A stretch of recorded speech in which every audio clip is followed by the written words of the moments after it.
Now.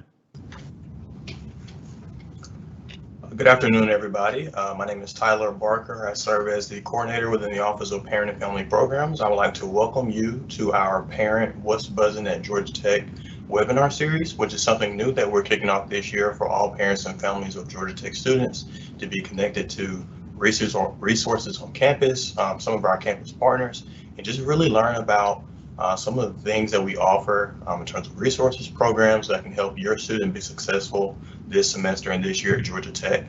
We are so excited today to have our Vice President of Student Life and Dean of Students, John Stein, who will talk a little bit about just welcoming you to Georgia Tech and just providing some updates to you as well. And he's also here to answer some of your questions that you may have thus far in your student semester. So without further ado, I will turn it over to our Vice President of Student Life and Dean of Students, John Stein.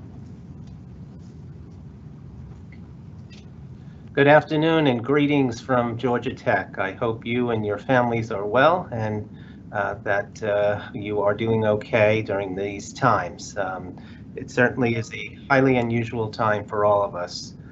Today, what I want to do is talk a little bit about what we have in place, the kinds of initiatives that we have going on here. And I really want to invite you to partner with us to continue to get the right messages to your students, especially if they are here on the campus with us, in terms of we're making our very, very best attempt to make this work in a positive, safe, healthy way. And for those of you that have students living home, they can engage in a number of ways with us, even though they're far away. We have a number of virtual activities that happen every day on the campus, and I will highlight how they can kind of find out about those. So let me start with a brief presentation, and then we can move into a Q&A. James, you want to call up the presentation, please? So very briefly, next slide, please. The Division of Student Life is a division who's committed to working with students to enrich their experience generally all around through the academic, personal, and professional growth of our students. We collaborate very closely with our academic colleagues, with faculty, and with others across the Institute. We're focused on student leadership, on students' transition and success of starting college, and maintaining success throughout their time here with the goal of earning a degree. We really try to promote as much as we can on healthy lifestyles, both from mental health, physical health, general well-being. We're committed to cultural awareness and educational growth in terms of working with students to understand the kind of place that Georgia Tech is as far as having students from all over the world, and what a unique experience to be engaged as students, and in this time, both remotely and in person, to have that experience of meeting people from every part of the world. So that's the division. This division has 20 different departments in it. I'm not going to go through all of them. It's on our website that you can link on to, and it has approximately 125 staff whose commitment every day is to come in and work with students.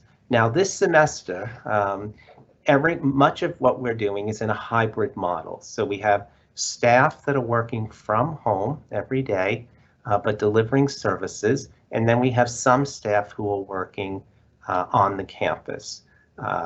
There's a rotation of days to kind of reduce the density and stuff. But the main office, the dean's office, is open every work day from 8 to 5.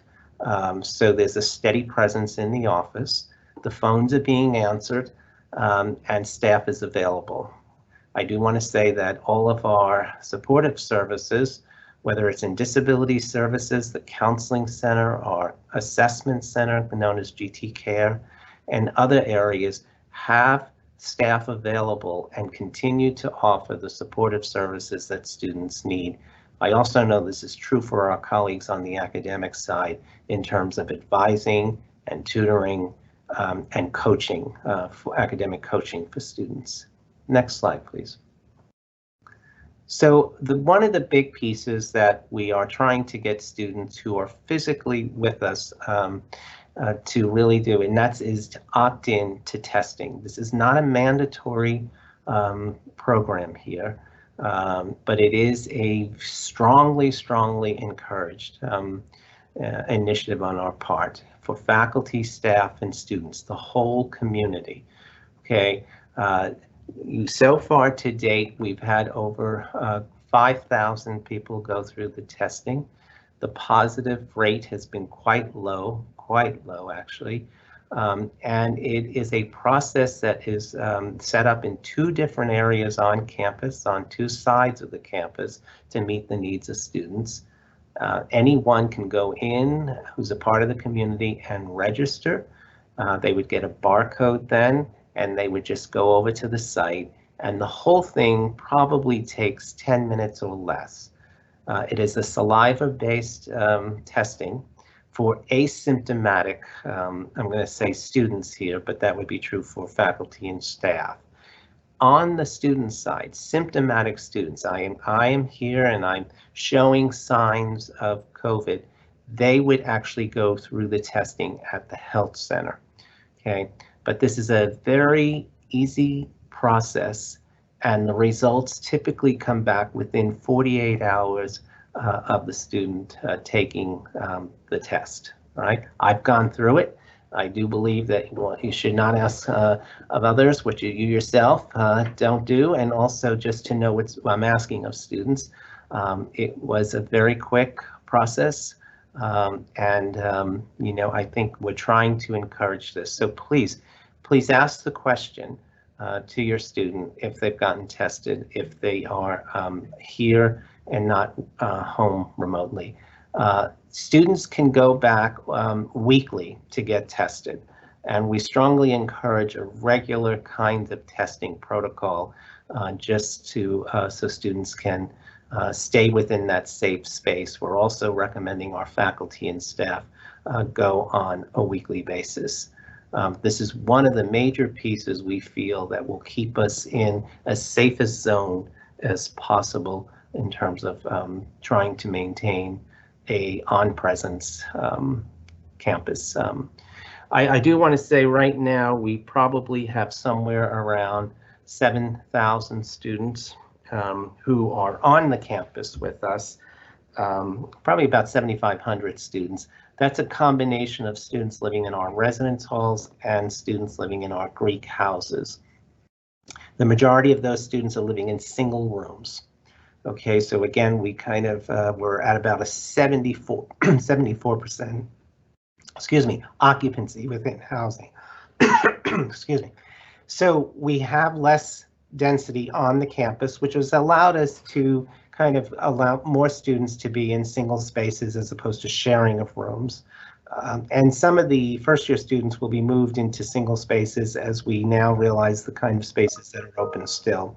So we're, you know, what we don't know exactly is how many students are coming to campus, however often they come, who are living in private apartments around the campus. So in addition to those 7,500, we have a whole group of students who live in the private kind of apartments around the campus. Some students are living home, but within a traveling distance of the campus, so they may be coming if they're in a hybrid model where they come. And hybrid models vary from class to class. Sometimes they're going to meet once a week. Sometimes they'll meet 3 times over the course of the whole semester. That was really left up to the individual faculty to figure out, and also the classroom that the course was taking place. And all of these classroom capacities were reworked to accommodate the social distancing requirements and stuff. So some settings that were quite large have been reduced down to to much smaller numbers. But this is a major piece for us, so please encourage them. Next slide, please. The other is to kind of socialize safely. Now, I'm going to tell you that one of the biggest challenges here right now is for students to have come back and having a thought as to what the experience would be like, and then coming and feeling like, wow, this is very different. And it is very different, okay?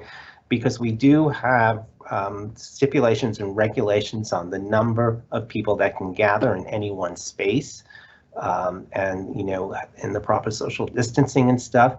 We've kind of reduced the density of lounges and stuff, even within the building that I'm in. We reworked our atrium.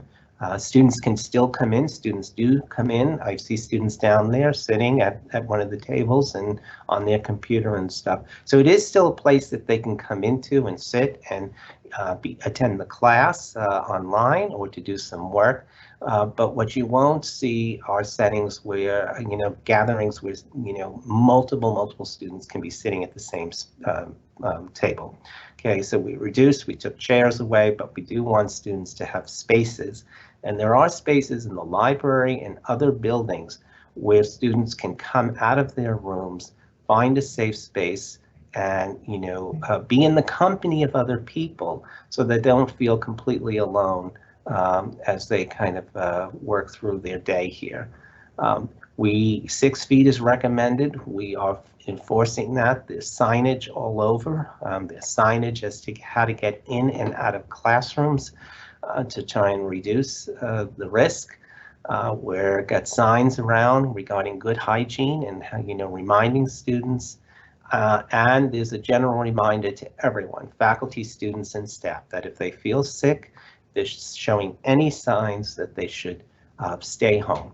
On the website, there is a symptom checklist that they can review, but we know Georgia Tech students do not like to miss class, and we have talked to our faculty about this in terms of attendance policies and flexibility. We do not want to encourage students to be attending class if they're feeling ill, and so we've had multiple conversations with the faculty. And if a student is feeling like the faculty member is not really understanding this, they can contact the dean's office, and then we would assist them with the faculty member in terms of advocating for them. Next slide, please. So there are opportunities to engage, both if you are remote or if you are on campus. There is a publication called the Weekly Digest. And it's for students. Anyone can tap into it, but we send it to students, and it's to learn about events, programs, and opportunities that are hosted by student organizations, campus departments, and community service partners. They should sign up for this and look for it, and this will give them all of the different opportunities that are out there. Returning students typically know about this. First year and new transfer students may not know. So if you are a parent of a first year or transfer student, then ask them to be looking for the Weekly Digest as a way of staying informed about what might be available. Again, I do want to say that a good percentage of these would probably be virtual at this point, only because we're trying to reach as many students as possible and be very hard to do this in person. There are some that will be in person though. Okay, next slide. Our other campaigns are kind of promoting behavioral change and behavioral kind of understanding. There's signage all over the campus that jackets in this building protect jackets. It's running in front of residence halls and academic buildings and administrative buildings. We do want students to partake, and all members of the community. This is meant for faculty, staff, and students. We also have students offering testimonials as to why they wear a mask, and those are posted online. Student government is doing a campaign around this. I know athletics has done a campaign around this. We're trying to normalize this in a way that one feels like really this is what we want to do, this is what we're supposed to do, and not feel odd about it. Now, I can tell you that I'm here every day on campus, and at any point in the day, I can take a walk and go out just to see what's going on. And I'll walk over to the kind of new exhibition hall, which is our temporary student center and stuff. And the majority of students that go and find me back and forth have a mask on, okay? I'm not seeing many students that are not wearing a mask. If they don't, I kind of point and say, you know, your mask, okay? And the only time I'm seeing students not having them on is when they're sitting outside eating, okay, their lunch or whatever. That's when I see students not really wearing it. Okay, so we're trying to promote it. We're trying to get students to understand the importance of it. And so there's a number of different campaigns that are promoting this. Next slide, please. You know, mental health is a major kind of concern for us. You know, it's always a concern. We do take it very, very seriously. We do realize the stress and pressure that everyone's under these days, including our students. You know, and as time goes on, they'll be under the academic pressure, but they may be under pressure in terms of, you know, what's happening in their families. We know some of our students have experienced loss because of COVID and stuff. So I want to reassure you again that we are available, and our counseling center and the CARE, the Center for Assessment, Referral, and Education, are fully operational. Okay, they have staff available. And yesterday I'm told that CARE, which is the first kind of stop for mental health matters, had somewhere around 12 students make contact with them in wanting to talk about something. So, you know, yesterday was the first day of classes, and students have responded to the center. They're offering virtual and in-person assessments. The counseling center, they have to visit CARE first and then get referred on to the counseling. And counseling is offering virtual and in-person counseling appointments there. The counseling center has a full staff of psychologists, social workers, and licensed counselors that work with students on a variety of issues. So they should not hesitate. And if they're unsure of how to make this connection, they can always come through the dean's office, and we would help them make the connection to the center. Next slide. So this is my contact information. You're welcome to email me. You're welcome to call. There's the link for Student Life. And you're welcome to give us feedback. And so let me just say that it's really, really important that you stay in partnership with us. You know, one of the realities is that you will learn a lot potentially from your student. Okay, you'll learn about their experience, you'll learn about things that are going well, and at times you'll learn about things that may not be going so well. It's important for us to have feedback because we can address and deal with things that are known to us, but we cannot know everything, all right? And certainly there are things that we would not know because we're not living in residence halls and apartments and stuff. Let me give you an example. This past weekend, I had a parent reach out to me of a new first-year student to say that her son's feedback to her was he was concerned with the amount of alcohol on his floor in his residence hall. Okay, and she was concerned about that. They're first-year students, they're underage, and really, you know, it shouldn't be happening. Okay, now we may not have known about that unless another student told the RA or whatever, or if the RA happened to see it as they came onto the floor or out of the room. Okay, this information was really important for us to know. This was the first weekend prior to the beginning of classes. It's an underage group of students. It's against our policies and stuff. You know, I called the parent and I had a conversation and I thanked her, okay? Now, she didn't give names of students because obviously she didn't know the names, and her son may not even know the names. Everyone's learning each other's name for the first time and stuff.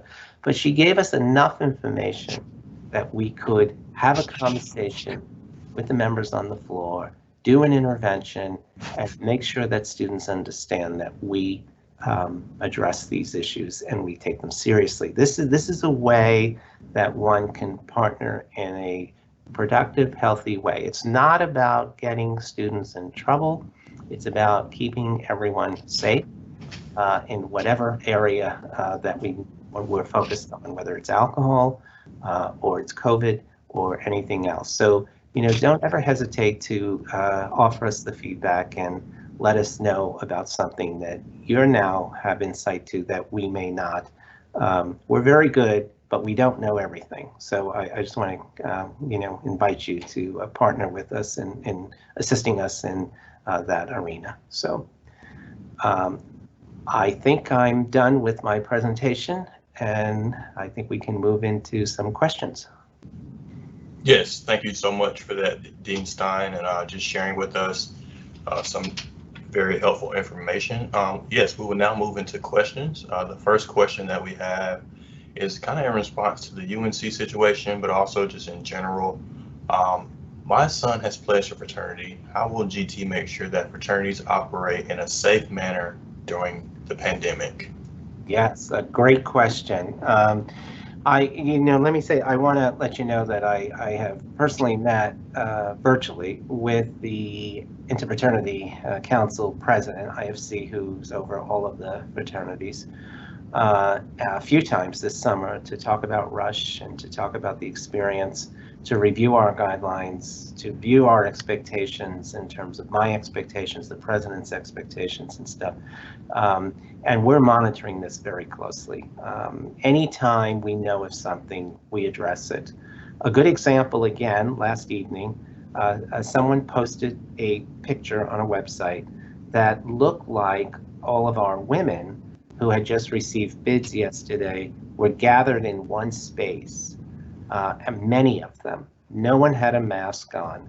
All right, now someone not knowing the campus and not knowing what was going on would look at that and think, oh, wow. And the mom did. The mom who saw it said, sent me an email with a picture saying, where's safety? And was very upset in terms of her thoughts, and reaction to this. As it turns out, that was a picture that was posted by someone from 2011. Okay, no, it wasn't recent, wasn't last evening. It was just someone who posted it as if it happened, all right? Soon as we saw that, we jumped on it, and, we looked at the picture and stuff, and what we realized is that the picture could have never happened because it's in an area of the campus where major construction's going on by our student center, and that segment of campus is not even open anymore. But still, a parent, someone else may not know that, a new student may not know that, and look at that and think, wow, what's going on here, right? So again, that parent brought it to our attention, we kind of looked at it, we realized what was going on, we made some, clarifying statements this morning about it. And so we are monitoring this very closely, but again, if your son reports something, if they say something to you, if they are receiving invitations to things, then, tell us about it, please. We will keep your confidentiality, but it will allow us to address things proactively. And, it's always better to address something at the front end of it than it is to be reactive after something has already occurred. But we are watching it. The director of Greek Life and his staff is very much tracking this very closely. Thank you. Thank you for that, Dean Stein. The next question that we have is, why is COVID testing not mandatory? COVID testing is not mandatory because, we're part of a university system, University of Georgia system, and they have not mandated the testing, okay? They have, encouraged all of the campuses to strongly encourage to, across the institute, across the universities, the faculty, staff, and students. But they just have not mandated it. And so as part of the university system, we follow the lead.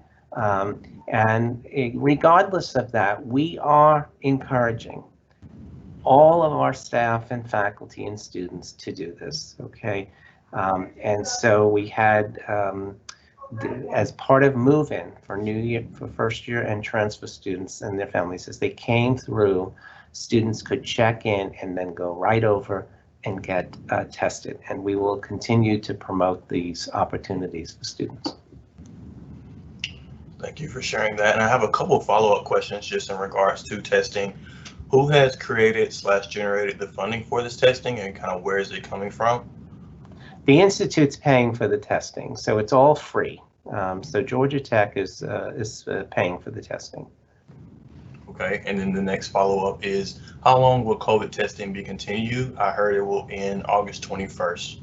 No, I think we have plans on making it go out for as long as we need to. I don't believe there's a firm deadline to cut it off. Again, the goal is to get as many people tested, and we will continue to monitor the situation in Georgia and in Fulton County, where we're located and stuff. So I would say that at this point, there is no firm deadline as to when we will end this. Our intention right now is to keep it going. Thank you for sharing that. And I have a couple of questions, just wanting some clarification about the housing notes that you spoke on earlier. The parent said, I heard Dean Stein say that they will try to move students to have single occupancy rooms. Did I hear that correctly, that they will be moving students? What we were just told is that the first year students, they did an assessment, of occupancy and stuff, and they realized they have a number of rooms that they can split roommates if they choose to. Some roommates may want to stay together, but if they choose to, they can split and put each of them into a single room. So they will be working within the buildings where these open rooms are currently and helping students to make that decision if they want to move into a single. Sounds good. Sounds good. Next question is, if someone is feeling sick, stays home, will they be given the option to attend classes remotely and will not miss the classes, correct? Yeah, great question. Yes, you see, even if a student is tested positive, but they are asymptomatic, which is pretty common, honestly. You test positive, but you have no symptoms. That student has to go into quarantine for 14 days, okay? And that student is still well enough to function as a student. So they can do all of the work they need to remotely and stay connected to the class, okay? It's only when a student is symptomatic and ill enough that they cannot function as a student that we would step in, the dean's office would step in and make sure that the faculty is working with that student when the student becomes well enough to make up the work that they missed. Okay, but yes, if they are not showing symptoms, but they have to be in quarantine, then they can continue, they can go remote at that point and stay connected to the class. And I just confirmed that testing will go at least through all of this semester. So, okay, just so people know that. That's great. That's great news. That's good to hear. Next question is, does Tech or the USG have a plan at which point they would reduce density on campus and go fully remote? For example, a certain number of clusters or a certain number of students to be quarantined? Yeah. Again, great question. So I don't know if there's a magical number or anything like that, but what I want to reassure you is that, first of all, there's a public website that anyone have access to that you're welcome to go to on the COVID-19 situation, and you can get linked to it through the main Georgia Tech webpage. It gives you a daily count of how many students have tested positive and stuff, and faculty and staff. So you can follow that if you want. We're tracking that very, very closely. And what we're tracking and what our director of the health center is tracking for are clusters, okay? If there's a cluster within a residence hall, within a Greek house, within a class, if for some reason. So we're tracking that very closely and kind of looking at it. And there may come, we hope not, but there may come a point in time where it looks like this trend is kind of just beginning to escalate in a way that another decision may have to occur in terms of going fully remote. Now, I can tell you that our hope is that we can stay in a safe place and allow this to play out the way it is. But we will, we will make the right decisions when we have to. I want to reassure you on that. And this next question, just kind of coming from another proactive standpoint, it speaks to if Georgia Tech has to close the campus due to worsening conditions of the pandemic, as it was in March, how much notice will students and parents receive? Yeah.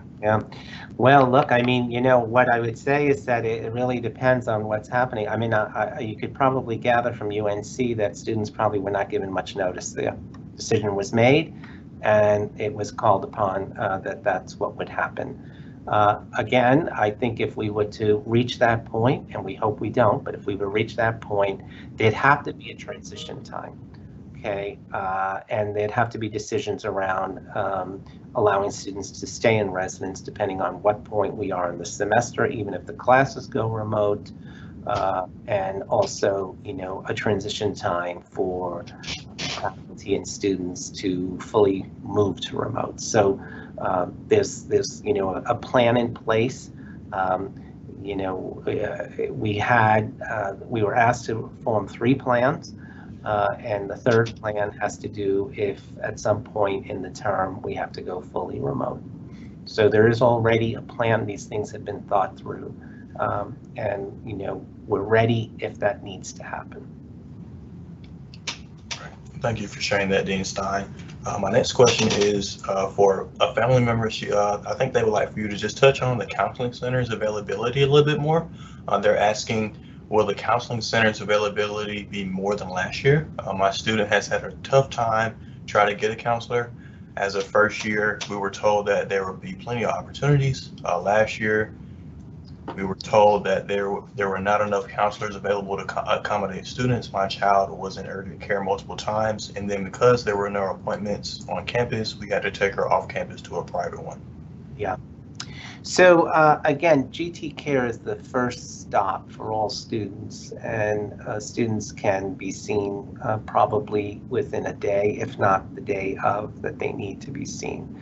Now in the counseling center, what I've been saying to all families and students is that if you believe that you're going to have longer term needs, which a portion of our students do, then it is probably best to be working with an off-campus therapist, only because you would have that person available to you over the course of your whole tenure at Georgia Tech. The counseling center here is meant to be a short-term center, meaning that the equivalent of 1 semester. We really don't have the staffing to accommodate students over multiple years of treatment and therapy. So, if a student needs that, then they work with GT Care or with the counseling center to find a therapist that we have vetted, that we trust, that our students should see, or the family can find a therapist and, make that connection. The counseling center will be seeing quite a few students this semester. I want to reassure you that over the course of the time that we broke in mid-March until last week, the psychiatry saw over 3,000 appointments, virtually, basically. The counseling center had over 1,500 appointments. GT Care had over 1,000 appointments during that time. See, so these programs are still working with students, meeting students, talking to students, and doing teletherapy. So they are present. In that case, what I would say is if the parent wants to contact me individually offline, then we can talk more specifically about the situation of their student. But generally, I would say that students, will be able to access the counseling center. I want to reassure you that, again, between GT Care, the counseling center, and psychiatry, we have somewhere around 35 to 40 mental health professionals on the campus working with students. Okay, so we have a real commitment to mental health and support on this campus, and we have built that up over time out of need and realizing that our students benefit and need this. So Thank you for that. I think this next question is probably speaking towards our future plans in terms of the spring. The question is, what's the plan on less virtual and more face-to-face from professors? Very important to get back to face-to-face for the students. for spring term, was that? I think that may be what the family member is alluding to. Yeah, that's the wish and the hope, is that as we move through this, eventually we do want to get more face-to-face. I mean, that is everyone's goal, I think, in the end. This education was never meant to be fully online, except for our truly online programs, that there are a few that do exist here. But Georgia Tech has always been more of a residential, and so that is the goal. And as hopefully as things improve or settle down or stabilize, that we will move in that direction. We have to follow the guidelines of the CDC and the Department of Health. And under those guidelines, we were really restricted in the number of people that could be in classrooms. And so we had to, again, over the course of the summer, go into every single classroom and every single room that we use to teach and rework occupancies. And that was really a lot of what was driving, the need to go remote, because the room size was reduced down significantly in some cases. Thank you for sharing that. The next question is, how does GT monitor and track the students that are infected and who they have been with? There is again, the student reports the fact that they are tested positive or that they're ill. Now, because some students can go to an off-campus place to get tested, and so they should be reporting it to our health center. There's an online site that they can go and report that they are ill, okay? There are contact tracers and contact notifiers. Both of these are trained groups, okay? They will interview the student and they will get all the important information as to who the student was spending time with, where were they, how recently were they in class, if they were in class, where they live, do they have a roommate, were they engaged in any activities and stuff. And then those contact tracers will be contacting the people that are at high risk of possible infection, and the contact notifiers contact us to let us know that the student has been placed in quarantine, and then we confidentially work with the faculty. We don't say the name, but we say a student in your class has been tested positive and has to go into quarantine, okay? And so that's how we do it. There's a whole system in place. There's a group of individuals that have been trained to have these conversations, to gather the right information so that the right messages can go out to people and others can be brought in to be tested. Thank you. And I think we have just time for a few more questions. What is the percentage of positive tests on campus currently? Oh, I don't know the percentage. I can tell you, let me just get my notes because this was just reported out, that as of yesterday, there were 4,375 that had gone through testing, and there were 18 positive. Okay, so you can calculate that out for a percentage. It's quite low at this point. And we are tracking that to make sure that it stays in that place and doesn't start escalating. And I think we'll have this be the last question before we wrap up. Is antibody testing being considered?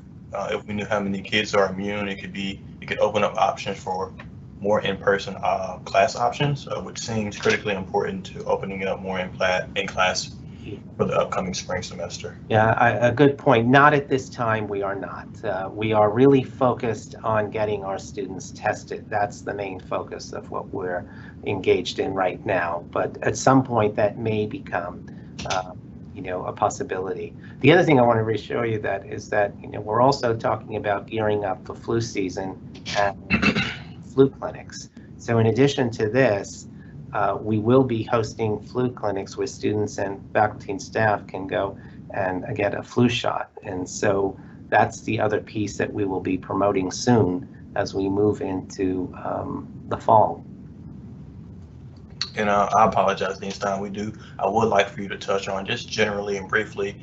We have a couple of dining questions. And so it seems that the dining options are limited, perhaps due to the construction and due to COVID and wanting to social distance. Can you talk about generally what dining's approach is and how we're just trying to accommodate students? A lot of parents are saying that vegan and vegetarian options have been a huge problem thus far, and also the food truck availability. Yes. This is again constructive feedback that we have received recently in terms of the vegan and vegetarian options that's been brought to dining. They have promised that they are going to increase those options, but that was very, very useful information for a number of parents to bring to our attention, and also the diversity of the food trucks that are there. And so dining and the Institute Campus Services are working on these two things.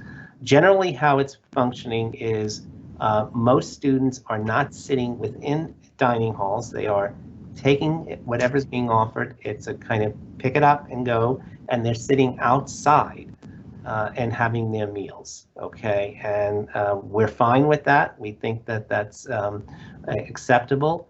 Now, what it does sometimes, though, is that it causes someone who's walking by to happen to see a group of people sitting outside, even if they're socially distant with no mask on, taking a picture and then questioning it.